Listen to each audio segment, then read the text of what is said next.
when I was leading humanitarian work in Ethiopia. I've done work in Eastern Africa for over a decade.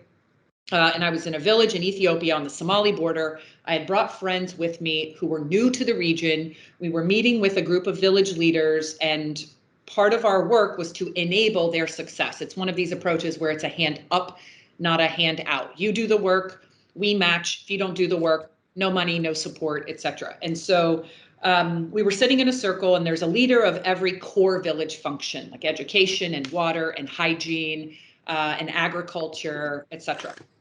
And so one of my friends said, we're going to go back and fundraise. This has been an amazing experience working alongside of you. Give us your list. What are your priorities?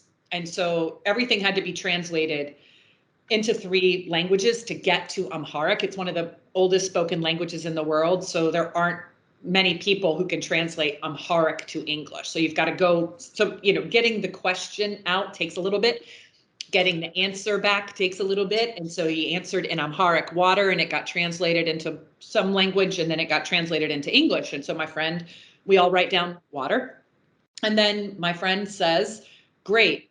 Again, we have many resources and people have different interests and passions. When we go back and fundraise, what's your second and third priority? So that got questioned back, but their answer needed no translation. It was laughter. And then they answered, our second priority is water. Our third priority is water. That is all that matters, because it doesn't matter if you want to build us a school or teach us about hygiene or teach us about health. If we don't have water, the teachers beyond a certain grade that we have here will not come to this village. Our children will then have to go get water or work. And in this region, there are horrible things that children have to do. So not only will there be no teacher, they won't be in school.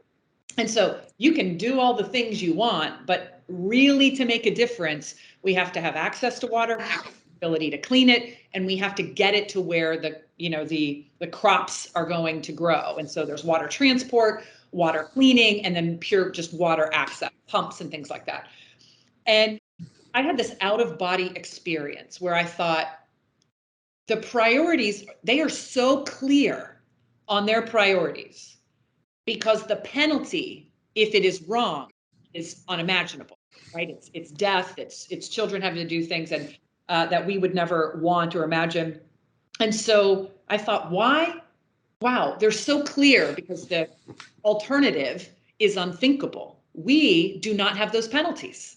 We can make a lot of mistakes. And while, yes, there's opportunity cost, our organizations still thrive. They still grow. And so I thought, how can I always challenge myself, even in an environment of abundance, of no lack of nutrients for the organization, to ask and answer and then act on, what is my water?